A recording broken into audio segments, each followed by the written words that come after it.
Hola, mi nombre es Romina Méndez Martínez y en este video presentaré el proceso de búsqueda de información científica basada en evidencia utilizando un caso clínico. El caso corresponde a una paciente de 45 años que presenta dolor abdominal recurrente, disección abdominal y cambios en el hábito intestinal, alternando entre episodios de estreñimiento y diarrea. Debido a esas características clínicas, el diagnóstico previo es síndrome de intestino irritable. El propósito de esta actividad es localizar evidencia científica de calidad que permita comprender mejor esta enfermedad y fundamentar la toma de decisiones clínicas. Durante el recorrido mostraré cómo realicé la búsqueda en una base de datos médica, las palabras utilizadas que fueron claves, el empleo de operadores booleanos, los filtros aplicados, la selección de los artículos más relevantes y la forma en la que se jerarquiza la evidencia encontrada. Para comenzar, ingreso al portal de la Universidad Anáhuac, Oaxaca. Después accedo al apartado de alumnado, donde encontraremos diversos apartados. Pero en este caso seleccionaremos biblioteca. Esperemos a que cargue la página e ingresamos al apartado de biblioteca, donde encontraremos diversos apartados donde podemos investigar, pero en este caso entraremos al apartado de biblioteca digital, donde nos arrojará diversas páginas o sitios web donde podemos llevar a cabo nuestra investigación. Pero en esta ocasión ocuparemos Science Direct, ya que este reúne artículos revisados por pares, revisiones sistemáticas, metaanálisis e investigaciones clínicas. Ya dentro de la página inicio sesión con mi cuenta institucional y realizo la búsqueda con palabras claves. En este caso, pondremos Irritable Bowel Syndrome, Treatment and Systematic Review. Empleo el uso de AND para combinar conceptos y NOT para excluir estudios en población pediátrica, ya que nuestra paciente tiene 45 años. Le daremos en buscar y nos dará diversos resultados sobre ensayos clínicos, artículos y diversas investigaciones clínicas. Podremos ir revisando los titulares para ver si esto nos servirá, pero posteriormente vamos a utilizar filtros para tener una mejor búsqueda. Aplicaremos el filtro primeramente de publicaciones del año 2024, 2025 y 2026. Podemos revisar que nos da un resultado de 1604 artículos e investigaciones científicas. Podemos revisar cuáles son estos para ir viendo cuál nos servirá. Ahora aplicaremos el filtro de Review Articles.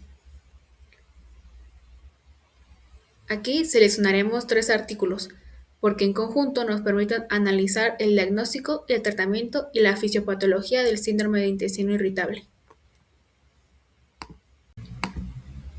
Bien, el primer artículo que encontré se titula Face to Face versus Digital Telephone Deliberate and Self-Fed Cognitive Therapy.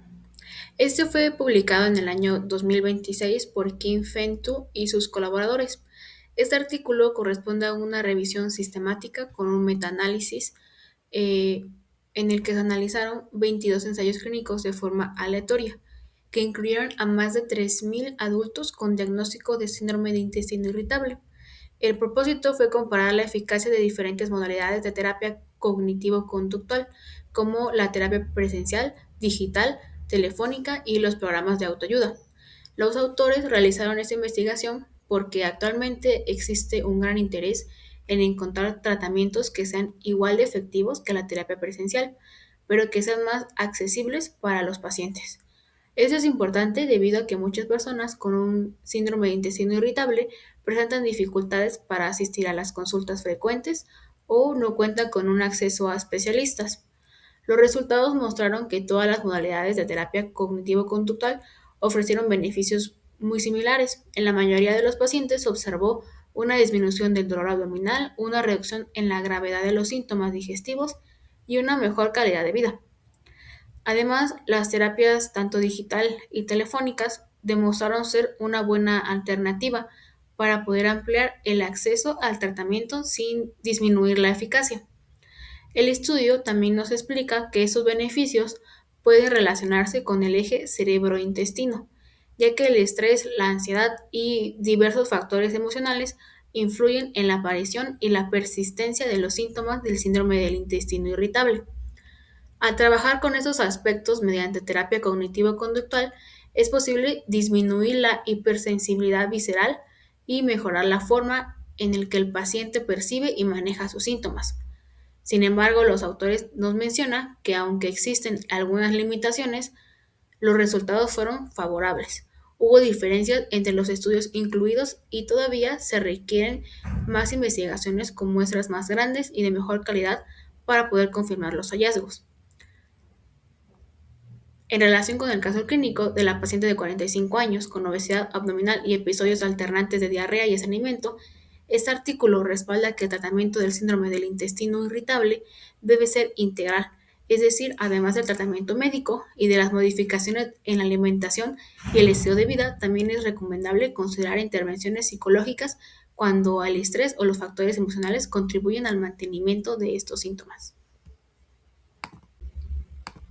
Bien, ahora revisaremos el segundo artículo seleccionado, que es Diagnostic Utility of Biomarkers, que fue publicado en 2026 por Yang Yu Moon y sus colaboradores.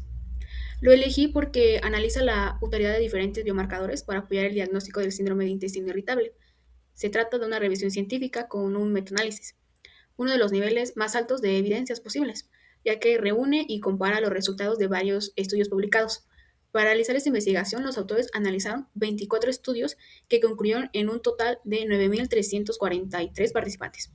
Su objetivo fue identificar si existen biomarcadores que permitan hacer un diagnóstico más objetivo y que ayuden a diferenciar el síndrome de intestino irritable de otras enfermedades que presentan síntomas muy parecidos, como la enfermedad inflamatoria intestinal o algunos trastornos funcionales del intestino.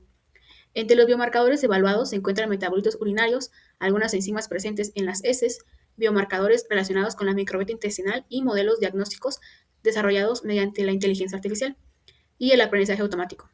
Todos ellos buscan facilitar el diagnóstico y disminuir la necesidad de realizar estudios invasivos cuando estos no son necesarios.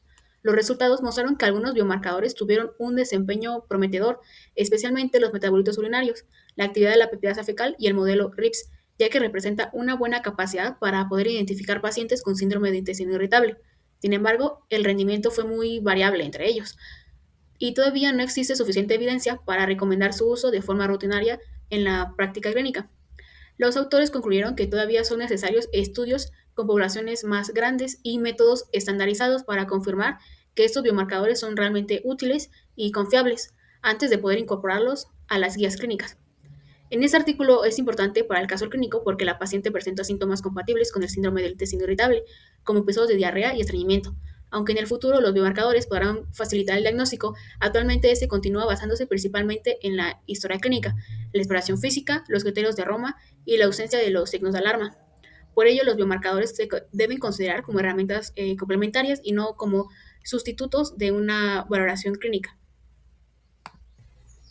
Bien, en este tercer artículo, que se titula Microbial, que fue publicado en junio del 2025 por Emon y sus colaboradores, se trata de una revisión narrativa, por lo que su nivel de evidencia va a ser menor a los dos anteriores.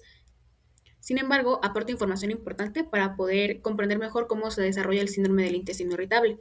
El artículo nos explica que la microbiota intestinal tiene un papel importante en esta enfermedad, ya que cuando existe un desequilibrio entre las bacterias del intestino, pueden aparecer alteraciones en la digestión, inflamación de bajo grado y cambios en la comunicación entre el intestino y el cerebro, lo que favorece la aparición de síntomas como dolor abdominal, diarrea o estreñimiento. Además, los autores nos mencionan que algunos pacientes desarrollan un síndrome de intestino irritable después de haber presentado alguna infección gastrointestinal, lo que se conoce como un síndrome de intestino irritable postinfeccioso. También nos señalan que la composición de la microbiota puede verse influenciada por factores como la alimentación, el uso de antibióticos y el estilo de vida que lleva el paciente. Sin embargo, el artículo destaca que los resultados de las investigaciones siguen siendo variables, ya que cada persona tiene una microbiota diferente y esto dificulta saber un patrón único para todos los pacientes. Este artículo nos va a ayudar a comprender que el síndrome de intestino irritable es una enfermedad multifactorial, lo que nos interviene a que la microbiota intestinal se sume al eje cerebro-intestino, a la alimentación y otros factores, que en conjunto van a influir en la aparición y en la persistencia de los síntomas. Finalmente, hablaremos de cómo vamos a jerarquizar la información y una breve conclusión. Primero, los dos artículos que revisamos primero representan el mayor nivel de evidencia encontrada, ya que son revisiones científicas sistemáticas con un metaanálisis. El tercero es una revisión narrativa y complementa a la explicación de la fisiopatología. Con base en la evidencia que revisamos, considero que el manejo de este paciente debe ser individual. El diagnóstico debe apoyarse en la historia clínica, los criterios de Roma 4 y la ausencia de los signos de alarma.